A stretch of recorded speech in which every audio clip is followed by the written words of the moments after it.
أنا الملك توت العظيم، واللي هتشوفه دلوقتي محدش شافه قبل كده. أنا الملك اللي الناس فضلت آلاف السنين بتدور على أسراره، ولما أخيرا لقوا مقبرتي فالدنيا كلها اتقلبت.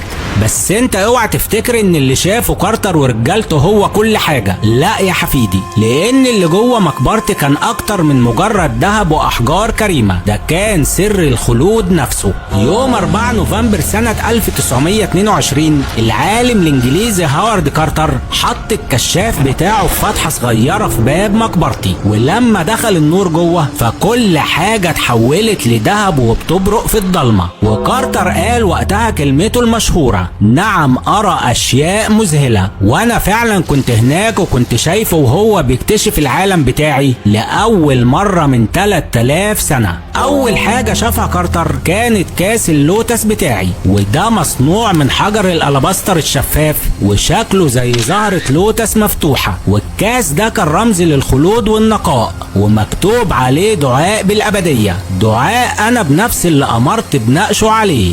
وبعدها شافوا أعظم قطعة ذهبية تعرفوها وشفتوها أكيد، وهي قناع الذهبي، القناع اللي غطى وش في نوم الأبدي. وقناعي ده اتصنع من أكتر من 10 كيلو ذهب صافي ومرصع بالفيروز والعقيق واللازورت وأحجار كريمة تانية، وده علشان لما قابل الآلهة فيشوفوني في أجمل صورة. الناس بتشوف قناع النهاردة وبتقول دي قطعة فنية مستحيل تتكرر تاني، لكن بالنسبة لي فالقناع كان هويتي ووش الأبدي في الحياة التانية. وجوه لفائف الكتان بتاعتي الكهنة كانوا حاطين معايا خنجرين، واحد منهم دهب صافي والتاني مصنوع من حديد نازل من السماء من نيزك واقع على الأرض من آلاف السنين. وأنا كنت أول ملك في التاريخ يمسك سلاح مصنوع من النجوم، والخنجر ده مش مجرد سلاح، ده كان رمز إن الملك جاي من السماء وهيرجع ليها تاني وهو منتصر.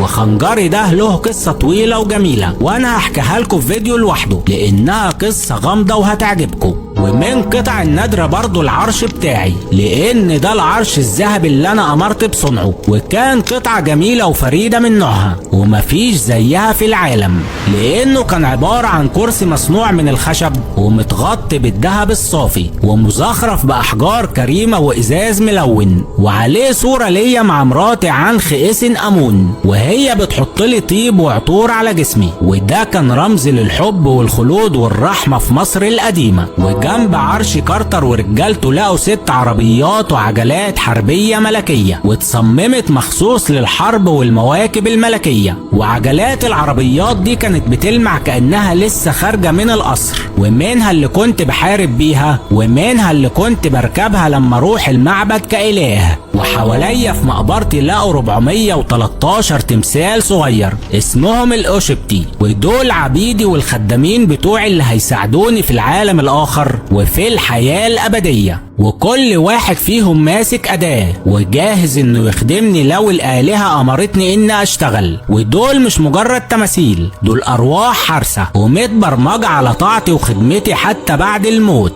والإثارة لسه ما انتهتش لحد هنا، لأن كان معايا كمان تمثال اسود على شكل ابن قوي ومتغطي كله بالذهب، والإله أنوبيس بنفسه واقف يحرسني ويدافع عني، عينه زي الإزاز الأسود وبتلمع كأنه حي وبيراقب أي حركة جنبي، وكل خطوة جوه مقبرتي كانت تحت نظره، وهو اللي بيوازن بين الحياة والموت. ولو حد فكر يدخل مقبرتي بدون إذني فما بيخرجش منها تاني على رجله. وسط كنوزي هتلاقوا لوحة لعبة السنت، ودي لعبة كانت مخصصة للملوك وعلية القوم مش لعامة الشعب، وانا كنت بلعبها وانا عايش، بس بعد موتي بقت عبارة عن لعبة عبور للخلود، وكل حركة حجر فيها كانت رمز رحلة الروح للحياة الأبدية. ورجالة كارتر لقوا كمان مرايات وعطور وصناديق ذهب ومقتنيات تانية ممكن تكون بسيطة في شكلها بس غالية عندي أكتر من أي كنز في العالم.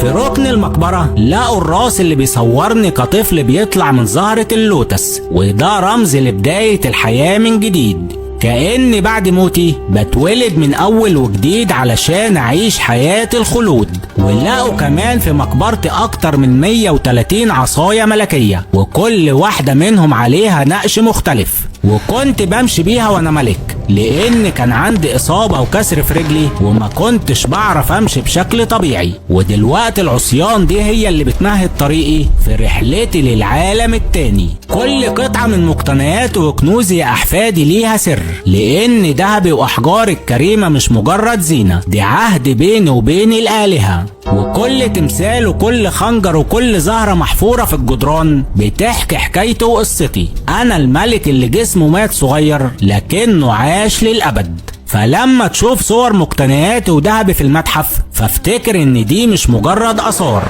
دي حتت مني انا شخصيا. انا توت عنخ آمون ورجعت احكي لك حكايتي علشان تعرف